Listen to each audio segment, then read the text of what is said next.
বর্ষা মৌসুমে গ্রীষ্মকালীন সবজিতে ভরপুর বগুড়ার সবজি বাজার। সরবরাহ ভালো থাকায় কিছুটা কম দামে সবজি কিনতে পেরে স্বস্তিতে ক্রেতারা।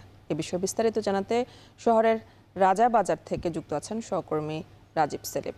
সেলিম, সবজির সরবরাহ ও দরদাম কেমন দেখছেন, বিস্তারিত জানাবেন।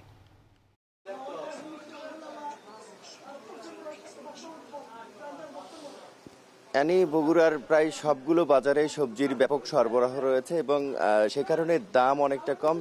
ক্রেতারা অনেকটাই স্বস্তিতে সবজি কেনাকাটা করছেন।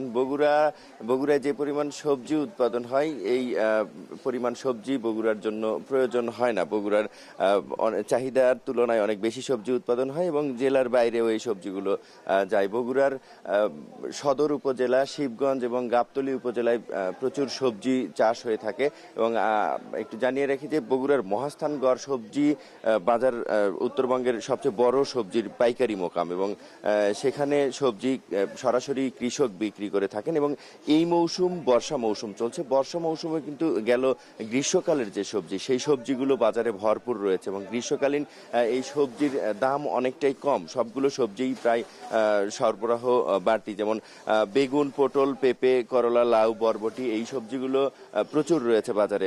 আজকের বাজারে বেগুন বিক্রি হচ্ছে 40 থেকে 60 টাকা, পটল বিক্রি হচ্ছে 20 টাকা প্রতি কেজি এবং পেঁপে বিক্রি হচ্ছে 25 থেকে 30 টাকা, করলা বিক্রি হচ্ছে 25 থেকে 30 টাকা, প্রতিটি লাউ বিক্রি হচ্ছে 30 থেকে 40 টাকা এবং বরবটি প্রকারভেদে 40 থেকে 50 টাকায় বিক্রি হচ্ছে।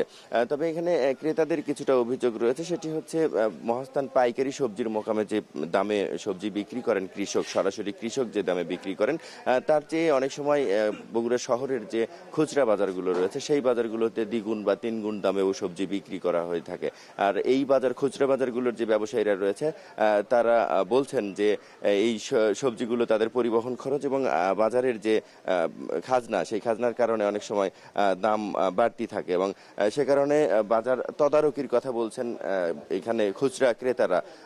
এই সবজির বিক্রেতারা বলছেন সবজির দাম আগামী মাসের দিকেই বাড়তে পারে, এর কারণ বর্ষা মৌসুমে অতিরিক্ত বৃষ্টিপাত হয় আর বৃষ্টিপাতের কারণে যদি সবজির গাছ মরে যায় আর এই বৈরী আবহাওয়ার কারণে আসলে সবজির দাম বৃদ্ধি পেতে পারে। এই ছিল আমার কাছে বগুড়া থেকে সবজির বাজারের সবশেষ খবর। বগুড়ার সবজির বাজার নিয়ে জানাচ্ছিলেন সহকর্মী রাজীব সেলিম।